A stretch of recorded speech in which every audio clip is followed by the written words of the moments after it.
खुलुमबाय जेन बड' निउज चेनेलाव गासैखौबो बरायबाय। नोंथांमोना भिडिअखौ फारियै जोबजासे नायलांदो।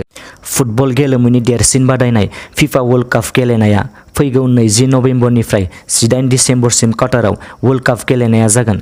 फिफानि आवथायाव खुंजानाय 2022 वर्ल्ड काप गेलेनायखौ गाहामै खुंफुंनो थांखिजों बे समाव काटाराव आबुङै लाहार-फाहार, अदेबानि काटारनि गासै मोन 8 फुटबल स्टेडियामाव वर्ल्ड काप मेचफोरखौ गेलेगोन।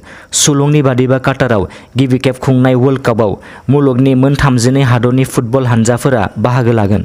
फेशन स्टार अफ इन्डिया 2022 आव देरहासार जानो हानाय सनिया नार्जारिखौ जलाइस्रि एबसुआ बरायदों। 2 नं लथामारि गामिनि सासे 15 बोसोर बैसोनि लाइमोन सनिया नार्जारिया गवायाव खुंफुंजानाय फेशन स्टार अफ इन्डिया 2022 आव मिस स्प्रिं विनार देरहासार जानो हादों। सनिया नार्जारिनि देरहासार जानाया गामिनि ओनसोल आरो बर' हारिनि गेजेराव खोब गोग्गानाय लाबोनो हादों।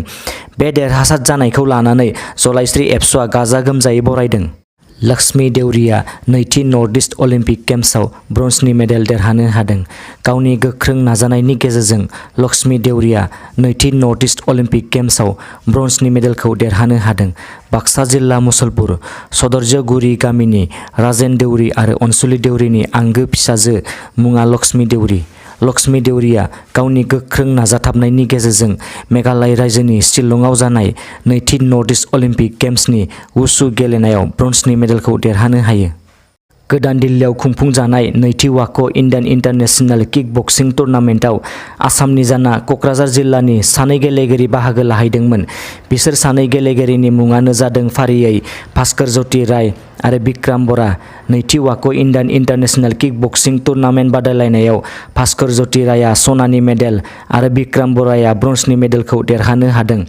बिथांमोननि देरहासारनायखौ क'क्राझार जिल्ला एमेचार किक बक्सिं गौथुमा दुंब्रुयै बरायनायजों लोगोसे मान बावदों।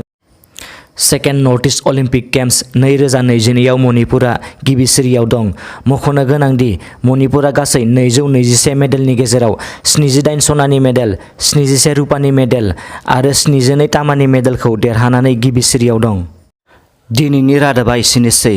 नोंथांमोना रादाबखौ नायनानै मोजां मोनदोंबा अन्नानै चेनेलखौ साबस्क्राइब खालामनो दाबाव। गोजोन्थों।